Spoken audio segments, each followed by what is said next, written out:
What's good, everybody? It's your boy Kinetik 615 back for another one. Here, we're going to go into my thoughts about the whole Sherrone Moore situation. First, get it out of the way. Please remember to like, share, subscribe, and comment. Let me know your thoughts on the video. I'm just going to say it up front, guys. There's no easy way to go into this topic. It's a little bit of a sensitive subject. We don't have all the facts, no matter what people tell you. If they know facts, it's probably conjecture, things that they've heard. Not a whole lot has been substantiated on this situation. But so today's date is the 11th. When this goes out, it'll be yesterday when we got the update that Michigan head coach Sherrone Moore has been terminated with cause effective immediately. Following a university investigation, credible evidence was found that Coach Moore engaged in an inappropriate relationship with a staff member. This conduct constitutes a clear violation of university policy, and maintains a zero tolerance for such behavior. This was a post by Brett McMurphy sharing the On3 headline of Sherrone Moore being fired from Pete Nakos. Statement from University of Michigan Athletic Director Ward Manuel. University of Michigan head football coach Sherrone Moore has been terminated with cause effective immediately following a university investigation. Credible evidence was found that Coach Moore engaged in an inappropriate relationship with a staff member. This conduct constitutes a clear violation of university policy, and maintains zero tolerance for such behavior. Biff Poggi has been appointed head football coach on an interim basis, effective immediately, and I'm assuming through the bowl game. Furthermore, the City of Saline Police Department assisted in locating and detaining former University of Michigan football coach Sherrone Moore. Was turned over to the Pittsfield Township Police Department for investigation into potential charges. From what I've seen, and again, this is a lot of unsubstantiated news, but it appears that following his firing, Sherrone Moore had a bit of a breakdown. There was an argument with his wife, at which point he allegedly said things that came across as suicidal. He then left, went to the staffer in question's house or apartment. I'm not sure which. Some reports say he broke in or forced his way in. Some leave that part out. So I don't know if that's substantiated or not. At which point he made threats to her and to his own life. There may or may not have been a weapon involved. Not entirely sure how the police were called. I saw one report that stated that his wife gave them access to the tracking on his phone.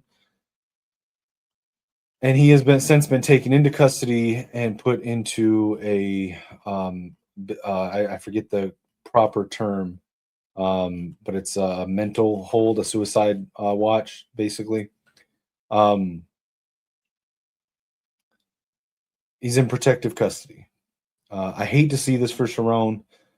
Sherrone made a very bad decision.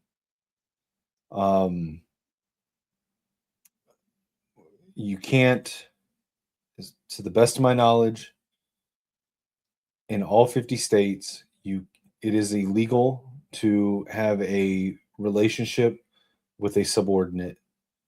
And many companies, University of Michigan included, have a morals clause in their contracts, which will trigger a termination every time. It does say here that Moore led the Wolverines to an 18-8 record over 2 seasons after the 2024 national championship, including a 9-3 finish this year. Again, this is a very sensitive subject, guys, and a lot of this is conjecture. So anything that comes out in the coming days, weeks, whatever, that contradicts what I'm saying here, understand this is based on a lot of what we're seeing. and a lot of it is still speculation and conjecture. Um, I want everyone to remember, guys, just keep in mind in the discourse of this whole situation, especially in things that are posted online, on YouTube, on social media, that there are children involved. There are innocent people involved. Uh, please be careful with what you say. Talk about it. Don't be inflammatory. Don't be hateful. Um, be human, guys. Come on. Um, so I struggle with this because obviously, when you sign a contract that has a morals clause, you cannot do things to break it. And an inappropriate relationship with a staffer does cross that line.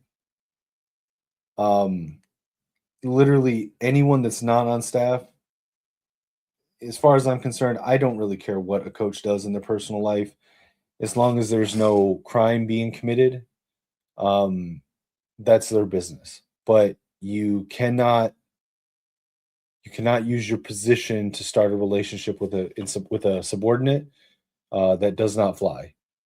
Um, the questions that I have, man, when did we know? I've been told and read things that indicate that Ward Manual and the University of Michigan were aware of the allegations or of the situation. Excuse me, I don't know if they're like what allegations are actually made, um, but aware of the situation as long ago as the USC game, which I believe was week 7. I want to say.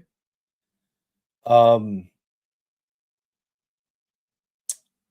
my initial thought was that it shouldn't have taken that long. If you knew about it a month ago, expedite the investigation that you need to do, and make the decision. I don't like on the surface, I don't like the timeline of this being known for over a month and revealed an action taken on the second week of December. A week after National Signing Day, I don't like it. On the surface, it that feels a little scummy. And if there was deception involved in that, then I think that there needs to be a real discussion about Ward Manuel's future as the AD, which we'll get into that in just a second. But um, the question is, when did we know? With the investigation process now, shout out to Michelle on X. Some of you know who she is. Huge Michigan fan, very sweet person. Um, Also, guys, stop with the harassment of her. Like it's not a good look. I don't care if you're a Michigan fan or a rival fan. Stop. She's a lawyer. She pointed out on her short video, which was very well done, much better production and uh, thoughtfulness and presentation of her thoughts than this video. But she pointed out that because the University of Michigan is a Sherrone Moore counts as a state employee, I believe was her terminology, that it required the school to act in a slower method for the investigation that allows him to basically respond, defend himself, and basically have a sort of a hearing within the school itself to determine the results of the investigation. That they couldn't just move to an immediate dismissal because of it.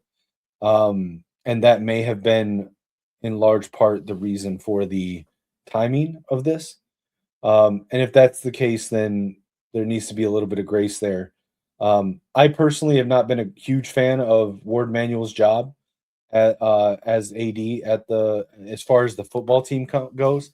I don't believe he handled the Jim Harbaugh situation post 2020 well. I don't believe that he handled it correctly. I think that he was wrong in how he handled that. I believe that there's been a lot of situations that he failed to act uh, quick enough or to take a big enough swing on things. Um, However, Ward Manuel's job as AD is the athletic director of all sports at the University of Michigan, and his track record is impeccable. I don't remember the exact numbers offhand, but he has more than double the Big Ten conference championships in all sports at the University of Michigan than the next Big Ten team uh, has. We have something of like 40 something or not national championships, but conference championships uh, over the same time span that I think the next highest is like 19 or something like that. So overall, Ward Manuel has done his job. But again, football is the biggest sport. It is the biggest revenue generator of the athletic department, and this is now two scandals that have happened under his watch.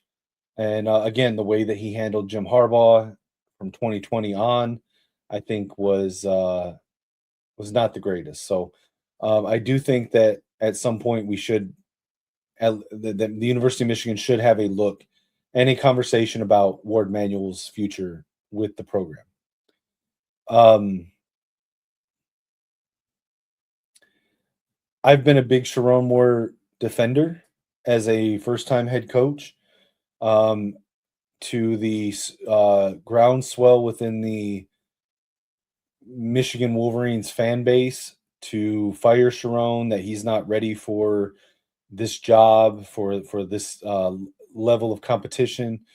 I was a big defender of give him time, that his recruiting was A plus. It was setting us up for a great future.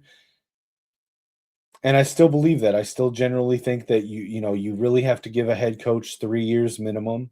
And I felt like what he had done on the recruiting trail was enough to let him grow into his role as a head coach. Um, however, I do think that when something like this happens, it requires action.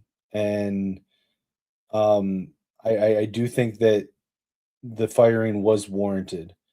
Um but I question when we knew this. I'll have a little bit of a deeper take. I'm going to do a longer video here in just a little bit, going over some of the coaching candidates that I could see being Sherrone Moore's replacement, and one of which I actually have a little bit of a working theory. It is 100% speculation that I'll get into, but that may have been part of the reason for the slow burn on the investigation and action as well.